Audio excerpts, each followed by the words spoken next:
കേരള രാഷ്ട്രീയത്തിൽ ഇതെന്ത് സംഭവിച്ചു? അല്ല, ഈ സിനിമേന്റെ സ്ക്രിപ്റ്റ് എഴുതി പഠിക്കുകയാണോ ഇവരെന്ന് എനിക്ക് സംശയം. അതോ സിനിമാക്കാർക്ക് ഇനി ഒരു സ്ക്രിപ്റ്റ് ഇവരായിട്ട് പറഞ്ഞു കൊടുക്കുക? PV അൻവറിന്റെ കേസാണ് ഞാൻ പറയുന്നത്. എന്താ മൂപ്പര് സഭയിൽ ഇന്നലെ പറയുന്നത്? കേരളിനെ തകർക്കാൻ VD സതീശന് 150 കോടി ലഭിച്ചു. കർണാടകയിലെ IT കമ്പനിക്ക് വേണ്ടിയാണ് കേരളിനെ എതിർത്തത് PV അൻവർ MLA. ഓക്കെ, ശരി, 150 കോടി രൂപ ലഭിച്ചു എന്നുള്ള ഒരു അറിവ് PV അൻവർ MLAയുടെ കയ്യിൽ അന്ന് കിട്ടിയിട്ടുണ്ടെങ്കിൽ, കേരളിന് മക്ക് വെച്ചത് VD സതീശനാണ് എന്ന് നിങ്ങൾക്ക് അറിയാമെങ്കിൽ, 1-2 പൈസ ഇല്ലല്ലോ, 150 കോടിയാണ്. ഇത് മറ്റേ ഫ്രീസ് ചെയ്ത മത്സ്യബന്ധന ലോറിയിൽ വന്നു എന്നൊക്കെയാണ് മൂപ്പരുടെ സ്ക്രിപ്റ്റ്. ആ സ്ക്രിപ്റ്റ് ഇവിടെ കൊടൂര സ്ക്രിപ്റ്റ് അടയത്. എന്താണെങ്കിലും സഭയിൽ നീച്ച് നിന്ന് ഇതൊക്കെ പറയാൻ അപ്രൂവൽ കൊടുത്തതും ഇതൊക്കെ പറയാൻ കാണിച്ചതുമായിട്ടുള്ളൊരു കോമഡി പീസ് ആവുകയാണോ? അല്ല, കുറച്ച് ചോദ്യങ്ങൾ ഇത് കേട്ടുകൊണ്ട് ചോദിക്കാണ്ട്, അതുകൊണ്ടാണ് ഈ പറയുന്നത്. ഓക്കെ, അസാധാരണമായിട്ടുള്ള ആരോപണമാണല്ലോ. എന്താണെങ്കിലും PV അൻവർ എന്താ പറയുന്നത് നോക്കാം. PV അൻവർ സംസാരിക്കുന്നു. പഠിക്കാൻ തുടങ്ങി. ഈ പദ്ധതി നടപ്പിലായാൽ കേരളയിൽ കടന്നു പോകുന്ന 11 ജില്ലകളും IT ഹബ്ബുകളായി മാറുമെന്നും ഇവിടങ്ങളിലേക്ക് കേരളത്തിലെ ഹൈലി പ്രൊഫഷണലും എന്നാൽ ലോ കോസ്റ്റ് സാലറിക്ക് വരാവുന്നതുമായ യുവതീ-യുവാക്കൾ ജോലിക്കെത്തുമെന്നും കർണാടകയിലെയും ഹൈദരാബാദിലെയും IT ഇൻഫ്രാസ്ട്രക്ചർ സ്പേസ് ലെൻഡിംഗ് കോർപ്പറേറ്റുകൾ പ്രവർത്തി ചെയ്യുന്ന കോർപ്പറേറ്റുകൾ നടത്തിയ സർവേയിൽ കാര്യങ്ങൾ മനസ്സിലാക്കി. സർ, കേരളത്തിൽ ഏകദേശം 25 ലക്ഷത്തോളം, കേരളത്തിൽ പ്രതിപക്ഷം കേൾക്കണം, കേരളത്തിൽ ഏകദേശം 25 ലക്ഷത്തോളം പ്രൊഫഷണലി ക്വാളിഫൈഡായ +2 മുതൽ PG വരെയുള്ള കുടുംബിനികൾ തൊഴിൽ ലഭിക്കാത്തവരായി ഉണ്ടെന്നും കുടുംബപരമായ ബുദ്ധിമുട്ട് കൊണ്ട് മക്കളെയും പ്രായം ചെന്ന മാതാപിതാക്കളെയും കൈവിട്ട് അന്യനാട്ടിൽ പോയി തൊഴിലെടുക്കാൻ സാധിക്കില്ലെന്നും മറ്റും ഈ സംസ്ഥാനങ്ങളിൽ നിന്ന് ലഭിക്കുന്ന ശമ്പളത്തിന്റെ പകുതി ശമ്പളം കേരളത്തിൽ കിട്ടിയാൽ പോലും അവർ ജോലി ചെയ്യാൻ തയ്യാറാകുമെന്നും ഈ സർവേയിലൂടെ ഈ കമ്പനികൾ കണ്ടെത്തി. സർ, കേരളം ഒരു IT തുരുത്തായി രൂപാന്തരം പ്രാപിക്കുമെന്നും മലയാളി യുവത കേരളത്തിൽ തന്നെ ജോലി ചെയ്യാൻ സന്നദ്ധമാകുമെന്നും അവർ കണക്കുകൂട്ടി. ഏറ്റവും കുറഞ്ഞ ശമ്പളത്തിൽ കേട്ടോ, വിദ്യാഭ്യാസവും കഴിവും പ്രാപ്തിയും ശേഷിയുമുള്ള കുടുംബിനികളെ എത്ര വേണമെങ്കിലും IT മേഖലയിൽ പ്രവർത്തിക്കാൻ കേരളത്തിന് കിട്ടുമെന്നും ആ ലെവലിലേക്ക് കേരളം പോയി കഴിഞ്ഞാൽ 2035-2040 കാലഘട്ടത്തേക്കുള്ള വികസനം കണക്കാക്കി കർണാടകയിലെയും ഹൈദരാബാദിലെയും IT കമ്പനികൾ വാങ്ങിക്കൂട്ടിയ ഭൂമിയും land bank, special economic zone permission അടക്കം വാങ്ങി നിർമ്മാണ പ്രവർത്തനങ്ങൾ നടക്കുന്ന ഭീമൻ കെട്ടിടങ്ങളും എല്ലാം വലിയൊരു ശതമാനം പാഴാകുമെന്നും ഇതിലൂടെ തങ്ങൾക്ക് വരാനിരിക്കുന്ന ഇൻഫ്രാസ്ട്രക്ചർ ലെൻഡിംഗ് ബിസിനസ് അവതാളത്തിലാകുമെന്നും ഇത് വലിയ സാമ്പത്തിക ബാധ്യത ഉണ്ടാക്കുമെന്നും അവർ മനസ്സിലാക്കി. സർ, ഈ വികസന വിപ്ലവത്തെ തടയിടാൻ പോംവഴിയായി അവർ കണ്ടെത്തിയത് കേരളത്തിലെ കോൺഗ്രസിനെ കൂടെ നിർത്തി ഈ പദ്ധതിയെ തകർക്കുക എന്നതായിരുന്നു. സർ, PV അൻവർ എമ്പുരാന്റെ സ്ക്രിപ്റ്റ് എങ്ങാണ്ട് അടിച്ചു മാറ്റിയാടേ. അല്ല, പൃഥ്വിരാജും ടീമും ഒന്ന് നോക്കണേ, എമ്പുരാന്റെ സ്ക്രിപ്റ്റ് എങ്ങാനും പോയിട്ടുണ്ടോ എന്നുള്ളത്. അല്ല, എന്തോന്ന് ഇങ്ങനെ പറയണേ? അല്ല, ഏത് സർവേ? അല്ല, ഈ സർവേ നടന്നിട്ടുണ്ടെങ്കിൽ ഇങ്ങനെ ഒരു സർവേ നടക്കുന്നുണ്ട് എന്നുള്ളത് പൊതുജനങ്ങളെ നിങ്ങൾക്ക് അറിയിച്ചൂടെ? നിങ്ങൾ അതിന് കപ്പാസിറ്റി ഉള്ള ഒരാളല്ലേ? അത് നിങ്ങൾ ചെയ്തില്ല, പോട്ടെ. നിങ്ങളുടെ ഗവൺമെന്റ് അല്ലേ ഭരിക്കുന്നത്? നിങ്ങളുടെ മന്ത്രി, നിങ്ങളുടെ പോലീസ്, നിങ്ങൾക്ക് ഇത് എവിടെയൊക്കെ അറിയിക്കാനുള്ളൊരു ഗ്യാപ്പ് നിങ്ങൾക്കുണ്ട്. സ്വന്തമായിട്ട് സോഷ്യൽ മീഡിയയിൽ നല്ല അത്യാവശ്യം എന്താ പറയുക ഫയറായിട്ട് നിൽക്കുന്നൊരു അക്കൗണ്ട് ഉണ്ട്, ഭയങ്കര ആക്റ്റീവ് ആണെങ്കിൽ ഒരു അക്കൗണ്ട്. എന്തൊക്കെ പണി ചെയ്യായിരുന്നു. പേപ്പറുണ്ട്, ചാനലുണ്ട്. സർവേ നടന്നപ്പോൾ ഒന്നും ആരോടും പറഞ്ഞില്ല. ഓക്കെ, ശരി, സർവേ നടന്നു. സർവേയുടെ ഫലം വന്നപ്പോൾ ഒരു കാര്യം മനസ്സിലായോ? കേരളത്തിൽ പകുതി പൈസയ്ക്കാണെങ്കിലും അവസരം കിട്ടിയാൽ ജോലി ചെയ്യാൻ സന്നദ്ധതയുള്ള ആളുകളുണ്ട്, പ്രത്യേകിച്ച് സ്ത്രീകളും കുടുംബിനികളും ഒക്കെ. സർവേ നടന്നതിൻ്റെ റിസൾട്ടിനകത്തുനിന്ന് ഒരു കാര്യം നിങ്ങൾക്ക് മനസ്സിലായിട്ടുണ്ട്, ഇവിടെ സംഗതികൾ വന്നാൽ മതി, പണിയെടുക്കാൻ ആൾക്കാർ റെഡിയാണ്. ഇതാണെങ്കിലും സ്ക്രിപ്റ്റ് കൊള്ളാം. അതായത് ഒരു സിനിമയ്ക്ക് പറ്റിയ വകുപ്പുണ്ട്. എമ്പുരാൻ ഇറങ്ങുമ്പോൾ നോക്കണം ഇനിയിപ്പോൾ അതിൻ്റെ സ്ക്രിപ്റ്റ് ഇതാണോ ഇല്ല എന്നുള്ളത്. ബാക്കി കൊണ്ട് കേൾക്കാം. ഈ കൊടും ചതി ചെയ്യുന്നതിനായി നിങ്ങൾ ശബ്ദം വെക്കും. ഈ കൊടും ചതി ചെയ്യുന്നതിനായി AICC general secretary Shri KC വേണുഗോപാലുമായി ഈ കമ്പനികൾ പ്രാഥമികമായ ഗൂഢാലോചന നടത്തുകയും ഈ ദൗത്യത്തിന്റെ ഉത്തരവാദിത്തം കേരളത്തിലെ പ്രതിപക്ഷ നേതാവ് ശ്രീ VD സതീശനെ ഏൽപ്പിക്കുകയും ചെയ്തു. ദൗത്യം വിജയിച്ചാൽ സതീശന് കിട്ടിയ ഓഫർ കേരളത്തിന്റെ മുഖ്യമന്ത്രി പദമായിരുന്നു സാർ. ഈ തിരഞ്ഞെടുപ്പിൽ LDFനെ പരാജയപ്പെടുത്താൻ എത്ര പണം ചെലവഴിക്കാനും ഈ കമ്പനികൾ അന്ന് തയ്യാറായിരുന്നു സാർ. ഇനിയാണ് നിങ്ങൾ കേൾക്കേണ്ടത്, നിങ്ങളെപ്പോലും വിറ്റ് നിങ്ങളുടെ നേതാവ് പണം വാങ്ങിയിട്ടുണ്ടോ എന്ന് നിങ്ങൾ ഓരോരുത്തരും ആലോചിച്ചോ. ഈ ആവശ്യത്തിലേക്ക് ഫെബ്രുവരി 2021 ഫെബ്രുവരി മാർച്ച് മാസങ്ങളിൽ 150 കോടി രൂപയാണ് ഇലക്ഷൻ ഫണ്ട് എന്ന നിലക്ക് കൈക്കൂലിയായി ശ്രീ VD സതീശന്റെ കയ്യിലെത്തിയിട്ടുള്ളത്. കേട്ടിട്ട് പറഞ്ഞോ.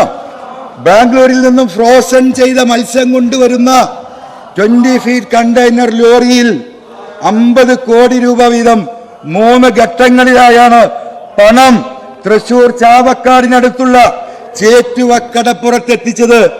അവിടെ നിന്നും 2 ആംബുലൻസുകളായി VD സതീശന്റെ കൂട്ടാളികളുടെ കയ്യിൽ ഈ പണം എത്തുകയും 2021 തിരഞ്ഞെടുപ്പിൽ മത്സരിച്ച 150 കോടി വന്നിട്ട് നിങ്ങൾക്ക് എന്ത് കിട്ടിയെന്ന് എനിക്കറിയില്ല. എനിക്കറിയുന്ന കുറച്ച് കോൺഗ്രസ് മത്സരിച്ച സ്ഥാനാർത്ഥി സുഹൃത്തുക്കളോട് ഈ വിവരം അറിഞ്ഞപ്പോൾ ഞാൻ അന്വേഷിച്ചു, നിങ്ങൾക്കൊക്കെ ഇലക്ഷൻ ഫണ്ട് എന്താ കിട്ടിയത്? ഫണ്ട് വരും, നിങ്ങൾ മുന്നോട്ട് പോയിക്കോ എന്ന് പറഞ്ഞു.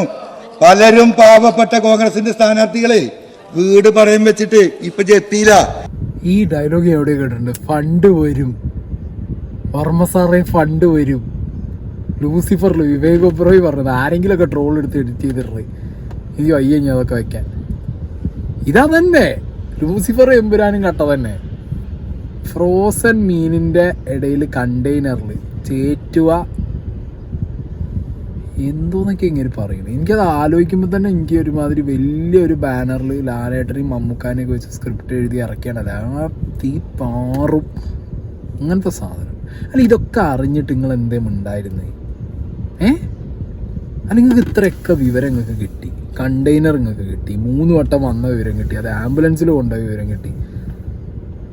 അപ്പോൾ 150 കോടി കട്ട ഒരു കള്ളന് കണ്ണും അടച്ച് കാവൽ നിന്നു നിങ്ങൾ അല്ലേ? അല്ലപ്പോൾ ഒന്നും മനസ്സിലായി, എനിക്കിപ്പോൾ മനസ്സിലായത് 150 കോടി കട്ട കള്ളന് കണ്ണും അടച്ച് നിങ്ങൾ കാവൽ നിന്നു. ലാസ്റ്റ് നിങ്ങൾക്കൊന്നും കിട്ടാതെ ആയപ്പോൾ നിങ്ങൾ വിളിച്ചു പറഞ്ഞു. അതിലിപ്പോൾ ഒന്ന് മനസ്സിലാക്കണ്ടേ? അല്ലെങ്കിൽ ഇവിടെ നിങ്ങൾ ഭരിച്ചുകൊണ്ടിരിക്കുന്ന സമയത്ത് നിങ്ങൾക്ക് അത്രയും ഇൻഫ്ലുവൻസ് ചെയ്യാൻ പറ്റുന്ന രീതിയിൽ നിങ്ങൾക്ക് ഒരു പവർ പൊസിഷൻ ഇരിക്കുമ്പോൾ നിങ്ങൾ ആദ്യം ഇതൊക്കെ വിളിച്ചു പറഞ്ഞില്ല. അറ്റ്ലീസ്റ്റ് ജനങ്ങളെ അറിയിക്കണ്ടേ? അത് ചെയ്തില്ല. ഇനിയിപ്പോൾ ബാംഗ്ലൂർ നിങ്ങൾക്കൊന്നും ചെയ്യാൻ പറ്റില്ല, കേരളത്തിൽ നിങ്ങൾക്ക് ചെയ്യാമല്ലോ, തൃശ്ശൂരൊക്കെ നിങ്ങളെ കൊണ്ടാവൂലേ? അതും ചെയ്തില്ല.